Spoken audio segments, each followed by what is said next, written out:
Hola amigos, bienvenidos ya al último día de síntesis. Bueno, finalmente llegamos, a todo se llega. Ha sido al final 9 días y recordad que es síntesis general de la sabiduría hiperbórea. Todo esto se complementará después ya con fundamentos. Bueno, el día de hoy va a ser muy ameno. Vamos a tocar 3 apartados, nada más. Vamos a hablar de cómo funciona la bruna de Oricalco en una comunidad, luego lo que significa esta bruna para la función regia y finalizaremos hablando de lo que es el Mesías imperial frente al Mesías hebreo. Nada más. Vamos a ver esto rápidamente en la pizarra. Y luego vamos ya a leer el contenido de este último día de síntesis. Venga, hasta ahora.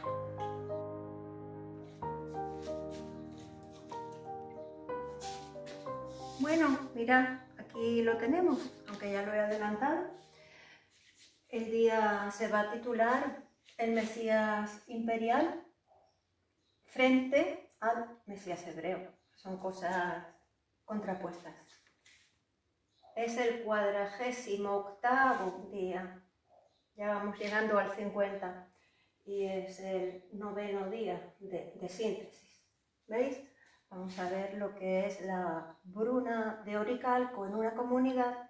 Hablaremos luego de la bruna de Oricalco para la función regia y finalmente hablaremos ya de lo que es el título, el Mesías imperial, que ya podéis tener una idea de a qué nos referimos frente al Mesías hebreo. Así que nada más, vámonos ya a leer el resumen de este día.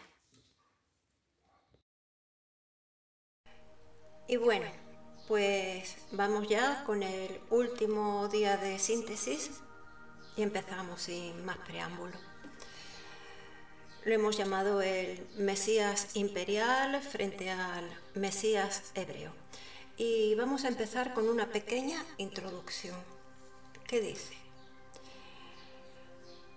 El día anterior planteamos una pregunta. ¿Qué ha sido del Graal? Y respondimos que es erróneo indagar sobre él, ya que el Graal es virtualmente el origen y jamás se ha movido del origen.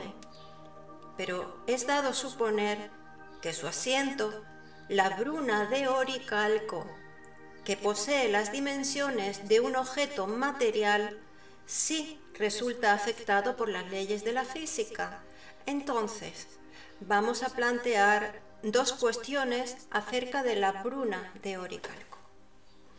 La primera, ¿continúa aún sosteniendo la gema de Cristos Lucifer?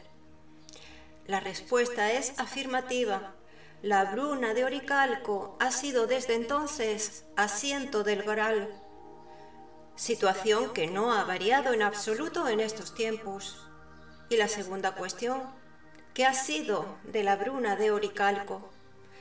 Pues nos dice Belicena que sería imposible resumir aquí su itinerario en tiempos remotos, por lo que nos remontaremos a tiempos históricos, comenzando por establecer algunas pautas que evitarán muchas supersticiones o desinformaciones. Y ahora sí, pasamos a hablar de la bruna de Oricalco en una comunidad. Primera pauta o primero. La bruna de Oricalco ha sido confundida muchas veces con el Graal, y esto tiene su lógica, pues aunque el Graal no debe buscarse, también es cierto que en algunas ocasiones realmente sí ha habido transporte. Con todo, lo que ha sido transportado con toda verosimilitud es la bruna que lo sostiene, es decir, la bruna de Oricalco, en el marco de una estrategia racial. Segundo o segunda pauta acerca de la bruna de Oricalco. La presencia de la bruna de Oricalco entre los miembros de una comunidad de linaje hiperbóreo tiene la virtud de favorecer la vinculación carismática y de legalizar la conducta de sus líderes. Tercero, la presencia de la Bruna de Oricalco es la presencia del Graal, y el pueblo a quien los dioses hayan confiado su custodia es sin dudas en ese momento el linaje hiperbóreo más puro de la tierra.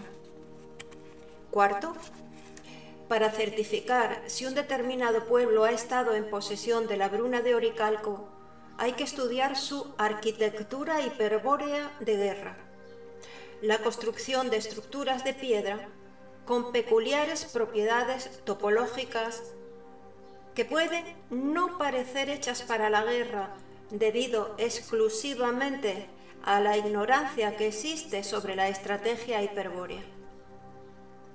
Un ejemplo lo constituye el castillo de Montségur, en el Monte Port, en el Languedoc francés. Esta construcción se levantó para permitir que la secta hiperbórea de los cátaros pudiese recibir y conservar la Bruna de Oricalco. Quinto, hay que distinguir entre el asiento del Graal y el signo del origen. El asiento del Graal es lo que llamamos Bruna de Oricalco, es decir, el conjunto de la piedra azul-violeta y la figura de Oricalco que los dioses engastaron en ella. Vale. Y el signo del origen es el signo que la Bruna de Oricalco representa y que posee por sí mismo el poder de presentar afinidad con el Graal. Por eso, muchos linajes hiperbóreos que no alcanzaron el alto honor de custodiar la Bruna de Oricalco recibieron en cambio el signo del origen como premio a su sangre pura y reconocimiento del esfuerzo empeñado en su estrategia. Es así como el signo del origen tuvo, con el correr de la historia, una particular proliferación entre ciertos linajes que orgullosamente lo incorporaron a sus estandartes. Los líderes trataron en un principio de velar en parte por su contenido simbólico, simplificando su figura, quitando algunos elementos sugestivos. Ya dijimos que la esvástica procede por mutilación y deformación de aquel signo primordial. Sin embargo, en muchos casos, debido a la extraordinaria pureza sanguínea de algún linaje, el signo del origen fue exhibido completo, permitiendo a los líderes emplear su enorme poder para proyectar la luz del Graal sobre la masa del pueblo. Como ejemplos, se pueden citar algunas comunidades asiáticas, pero también tenemos el caso de los sajones, para lo cual os remito al día 16. Pues bien, los sajones habían grabado el signo del origen en un tronco de árbol, al que consideraban la columna del mundo, Universalis columna. Nos estamos refiriendo a la columna Irsul, que como digo, de esto ya se habló en el día 16. Pues bien, en el año 772, Carlomagno conquistó Teutoburger Wall y procedió a destruir el tronco Irsul y a ejecutar a 5.000 miembros de la nobleza sajona. La raza sajona, luego de 3 décadas de heroica resistencia, de purísimo linaje hiperbóreo, fue totalmente cristianizada, previa ejecución de sus más puros retoños. Y bien, aquí nos dice Belicena que la judeocristianización de los sajones representa el más duro golpe que los poderes infernales asestaron a los linajes hiperbóreos en la era cristiana, mayor aún que la conversión de los vikingos y de los celtas, o la destrucción de los cátaros. Y dice que es tan solo comparable al aniquilamiento de los pueblos godos. La destrucción del árbol Irsul con la pérdida para Occidente del signo del origen es una catástrofe muy difícil de evaluar. Bien, pasamos al sexto argumento, que nos dice: no es imprescindible, ni siquiera necesario, que la bruna de oricalco se encuentre en el seno de un pueblo para que la influencia del Graal actúe sobre él. Pues el Graal actúa sobre los hombres desde el origen, propiedad que no puede ser afectada por ninguna variable física, se encuentre donde se encuentre la bruna de oricalco. Lo que un pueblo puede tener en custodia es la bruna de oricalco, en custodia, pero solo como premio o reconocimiento de una pureza obtenida previamente, es decir, que es la pureza del linaje de un pueblo la que lo hace acreedor al alto honor de ser depositario del asiento del Graal, la bruna de oricalco.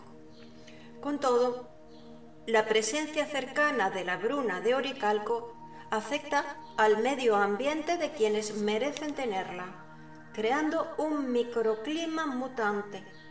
Y es por eso que los dioses suelen depositar la bruna de oricalco durante las épocas oscuras, en sitios apropiados para influenciar a los linajes menos confusos. Continuamos.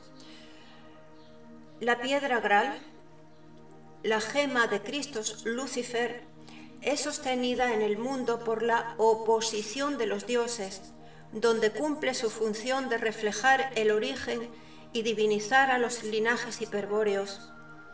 Y al estar relacionada temporalmente con el Valhalla, señala también a todo hombre despierto un camino hacia la morada de los inmortales. Ese camino es el que siguen los guerreros caídos en la batalla, los héroes, los campeones, guiados por las mujeres hiperbóreas, aquellas que les fueron prometidas al comienzo de los tiempos y que durante miles de años, por el temor que les emponzoñaba la sangre, habían olvidado.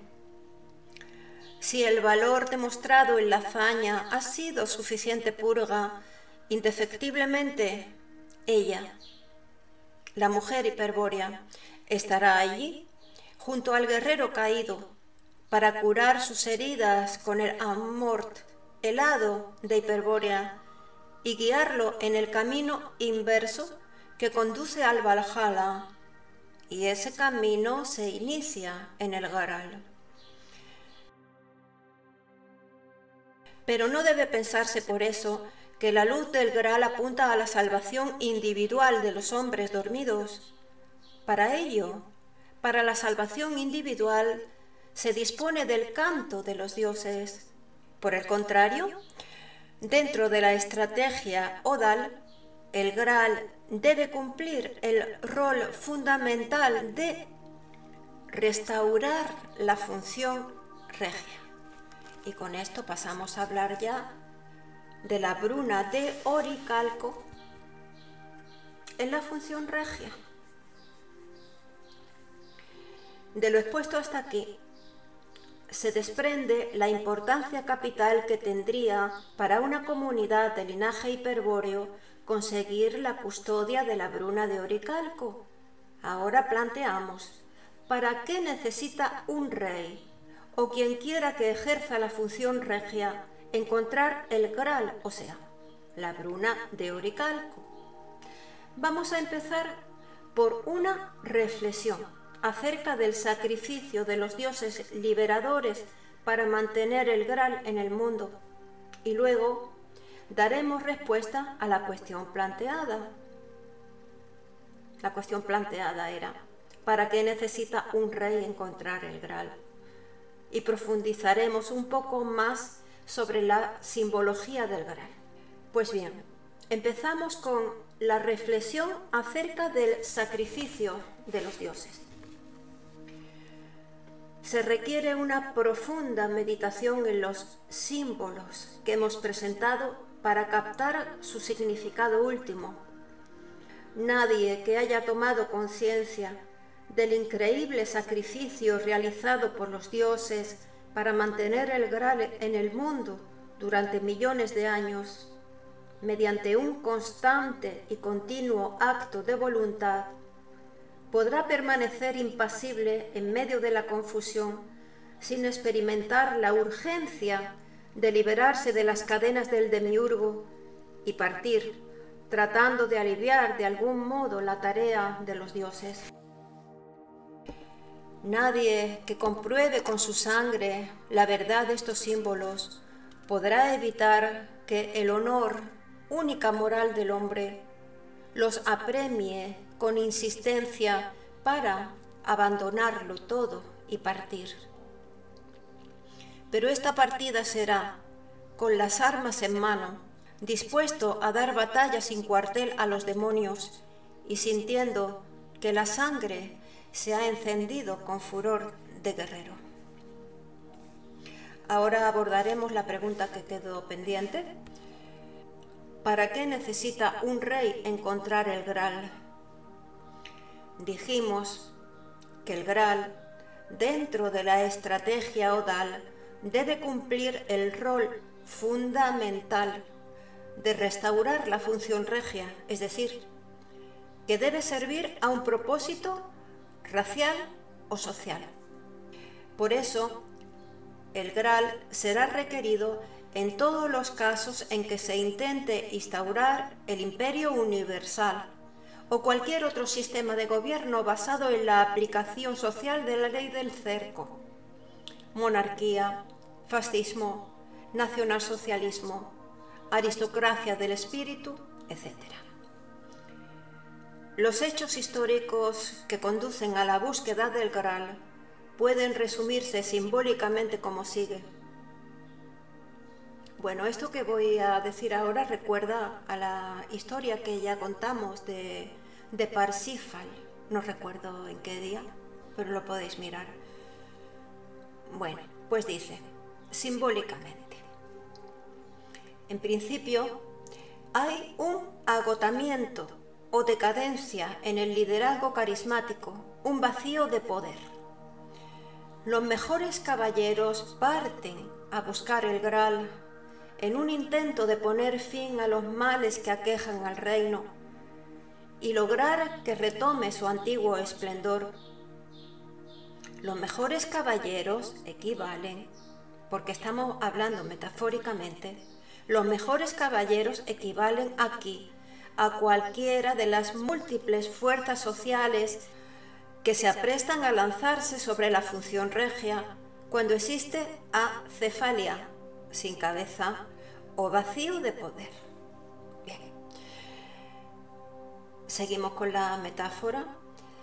Solo uno consigue encontrar el Graal y devolver el esplendor al reino, ya sea curando al rey o coronándose a sí mismo.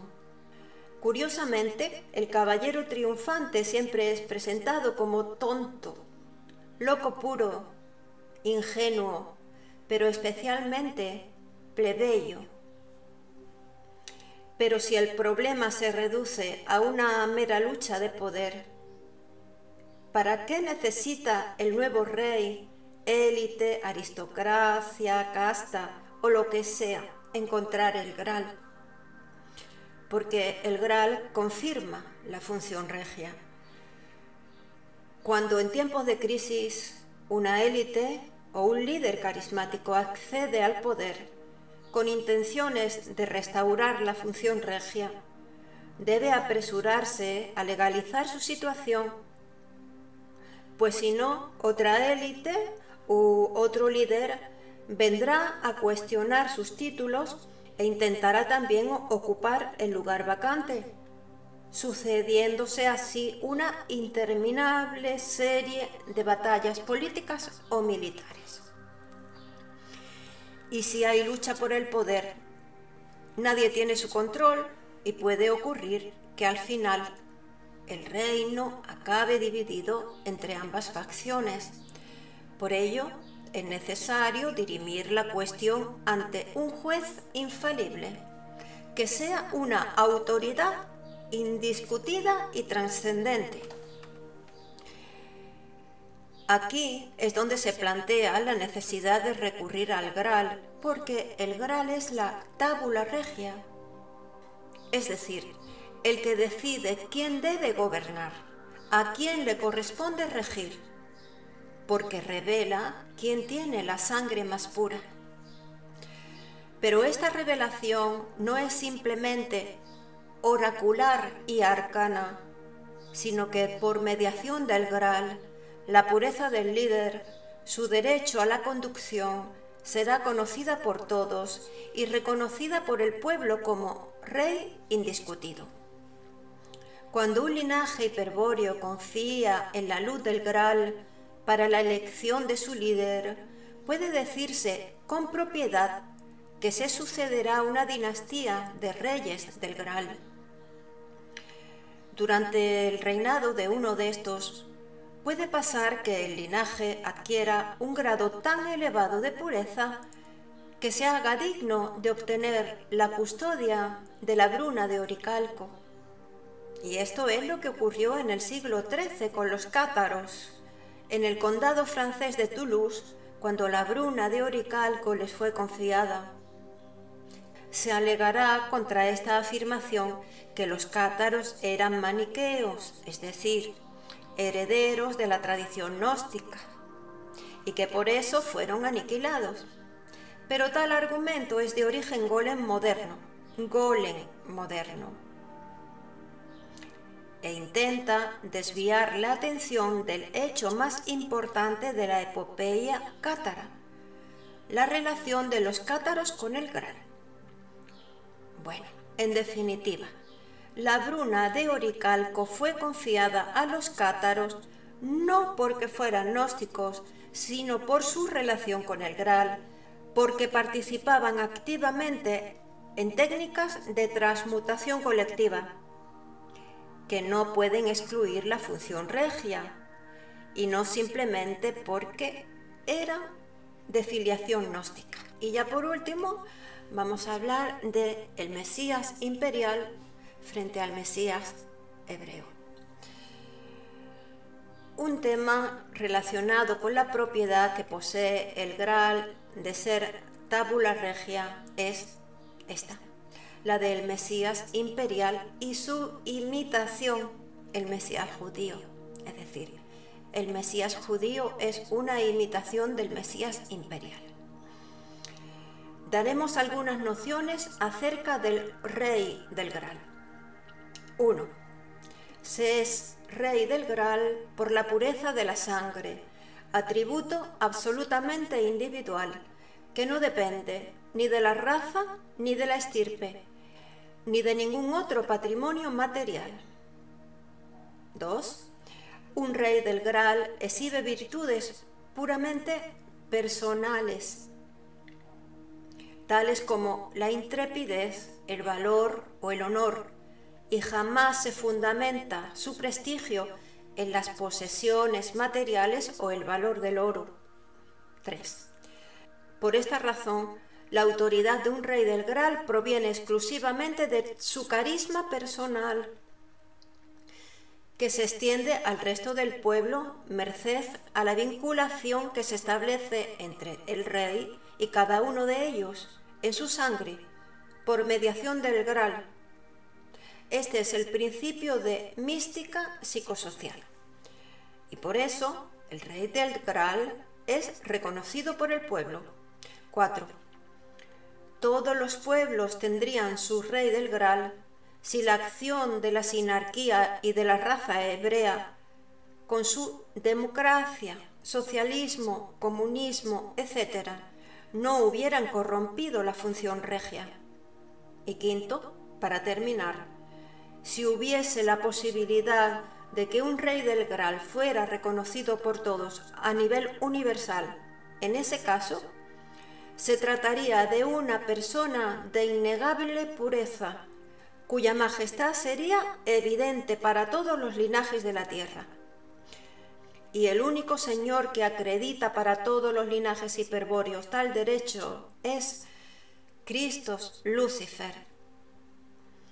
Pero la idea de un Mesías no proviene de una mera especulación, pues en los días negros de la Atlántida, en respuesta al clamor de los dioses, surgió la posibilidad de que la excelsa presencia de Cristo Lucifer se manifestase ante la vista de los hombres.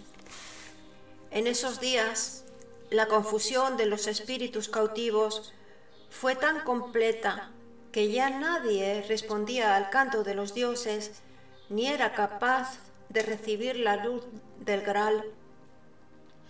Por eso, se anunció durante siglos la venida del Mesías imperial, el rey de los reyes del Graal, quien iba a restaurar la función regia para restablecer la aristocracia espiritual de los líderes hiperbóreos y destruir la jerarquía sinárquica que imponían los demonios. La profecía finalmente se cumplió con la llegada de Lucifer, el Cristo de la Atlántida, pero su divina presencia fue cobardemente resistida por los demonios de Shambhala, quienes recurrieron a la magia negra y abrieron una brecha entre las regiones infernales del plano astral y el plano físico. A partir de entonces, se generalizó una terrible contienda que solo concluyó cuando el continente de la Atlántida se hubo hundido en las aguas del océano. Y ya concluye Belicena agregando que cuando el demiurgo concibe la siniestra idea de copiar la presencia del Cristo de la Atlántida, debe también anunciar la llegada de un Mesías, imitando a su manera la figura del Mesías imperial, pero que las diferencias son enormes y he aquí algunas. El Mesías imperial viene a restaurar la función regia, mientras que el Mesías hebreo viene a ejercer la función sacerdotal. Segunda diferencia, el Mesías imperial acredita su derecho por la sangre, mientras que el Mesías hebreo acredita su derecho por el corazón.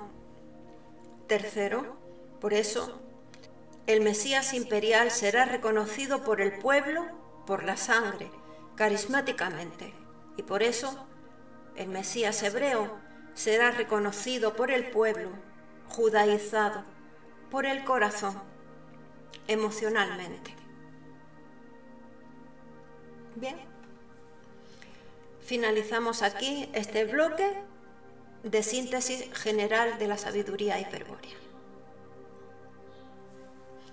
Con esto queremos decir que ya el próximo día será una continuación de la narración que dejamos pendiente en el día 43º, día en el que estábamos hablando de Felipe IV, estábamos entre el siglo XIII, XIV y hablábamos de cómo aniquiló la orden del Temple. Bien, ya a partir del día siguiente los hechos cronológicos ya van a ir más rápido y bueno, llegaremos pronto a la época actual, cosa que todos estamos deseando. Decir que hablaremos un poquitín en el próximo día de Felipe IV, pero Belicena va a empezar centrando toda su atención en lo que es el linaje de Tarsis y se va a producir un hecho muy importante que narraremos ya en el próximo día o en el siguiente, ya no recuerdo muy bien. Pero bueno, cumplimos nuestra misión de ver este bloque, bueno, por mi parte de leerlo o resumirlo y por vosotros de haberlo seguido hasta aquí. Así que muchas gracias a todos los que habéis seguido este bloque de vídeos. Y así, os mando un fuerte abrazo a todos y os espero en el próximo día.